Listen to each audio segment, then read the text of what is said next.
American പ്രസിഡന്റായി സത്യപ്രതിജ്ഞ white ഹൗസിലെത്തുന്ന ആദ്യ ദിനം തന്നെ 200 എക്സിക്യൂട്ടീവ് ഉത്തരവുകൾ ഒപ്പിടാൻ ഡൊണാൾഡ് ട്രംപ്.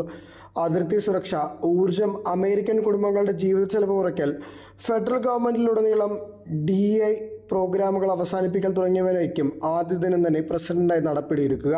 നാളെ സൂര്യൻ അസ്തമിക്കുമ്പോഴേക്കും നമ്മുടെ അതിർത്തിയിലേക്കുള്ള അധിനിവേശം നിലച്ചിരിക്കുമെന്ന് സത്യപ്രതിജ്ഞയ്ക്ക് മുന്നോടിയായി വാഷിംഗ്ടണിൽ നടത്തിയ റാലിയിൽ ട്രംപ് പറഞ്ഞു.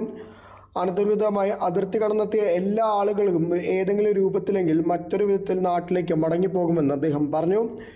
ചരിത്രപരമായ വേഗതയിൽ രാജ്യം അഭിമുഖീകരിക്കുന്ന എല്ലാ പ്രതിസന്ധികളും പരിഹരിക്കുമെന്നും അദ്ദേഹം വ്യക്തമാക്കി. ഞാൻ പ്രസിഡന്റായി തിരഞ്ഞെടുക്കപ്പെട്ടത് കൊണ്ടാണ് ഇസ്രായേൽ ഹമാസ് വെടിനിർത്തൽ കരാർ നിലവിൽ വന്നതെന്ന് അദ്ദേഹം അവകാശപ്പെട്ടു. വെള്ളിയാഴ്ച ലോസ് ആഞ്ചലസിലെ അഗ്നിബാധ പ്രദേശങ്ങൾ സന്ദർശിക്കുമെന്നും അദ്ദേഹം പറഞ്ഞു. ബൈഡൻ സർക്കാരിൻ്റെ നിരവധി നിയമങ്ങൾ ട്രംപ് ഭരണകൂടം പിൻവലിക്കും. ടിക്ടോക്കിനെ സംരക്ഷിക്കുന്ന ഉത്തരവ് പുറത്തിറക്കും. ശതകോടീശ്വരൻ Elon Musk, vice president Vance എന്നിവരും റാലിയിലുണ്ടായിരുന്നു.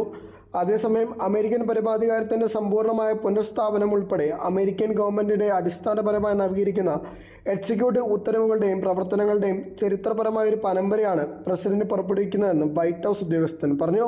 ദേശീയ അതിർത്തിയിൽ അടിയന്തരാവസ്ഥ പ്രഖ്യാപിക്കുക, തെക്കൻ അതിർത്തി സുരക്ഷിതമാക്കാൻ US സൈന്യത്തോടും ആഭ്യന്തര സുരക്ഷാ വകുപ്പിനോടും നിർദ്ദേശിക്കുക, US പ്രവർത്തിക്കുന്ന ക്രിമിനൽ സംഘങ്ങളെ തകർക്കാൻ മുൻഗണന നൽകുക എന്നിവയും നിയുക്ത പ്രസിഡന്റായി തിരഞ്ഞെടുക്കപ്പെട്ട ട്രംപിന്റെ ആദ്യ ദിനത്തെ പ്രവർത്തനങ്ങളായിരിക്കുമെന്നും പുറത്തുവരുന്ന റിപ്പോർട്ടുകൾ. ക്രിമിനലുകളെ ഇല്ലാതാക്കാൻ FBI, ISC, CEA, മറ്റ് ഏജൻസികൾ എന്നിവയിൽ നിന്നുള്ള ഉദ്യോഗസ്ഥന്മാരുമായി ചേർന്ന് ടാസ്ക് ഫോഴ്സ് സ്ഥാപിക്കും.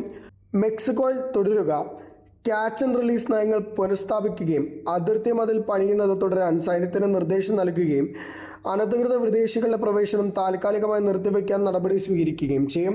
ഹണ്ടർ ബൈഡൻ ലാപ്ടോപ്പ് പ്രശ്നവുമായി ബന്ധപ്പെട്ട് 51 ദേശീയ സുരക്ഷാ ഉദ്യോഗസ്ഥരുടെ സുരക്ഷാ ക്ലിയറൻസുകൾ താൽക്കാലികമായി നിർത്തിവെക്കും. ഗൾഫ് ഓഫ് അമേരിക്ക പോലുള്ള ചരിത്രപരമായ സ്ഥലങ്ങളുടെ പേര് മാറ്റുകയും ഫെഡറൽ ഗവൺമെന്റിനുള്ളിലെ എല്ലാ വൈവിധ്യം, ഇക്വിറ്റി, ഇൻക്ലൂഷൻ പ്രോഗ്രാമുകൾ അവസാനിപ്പിക്കുകയും ചെയ്യുമെന്നാണ് ആദ്യ ദിനത്തെ റിപ്പോർട്ടുകൾ.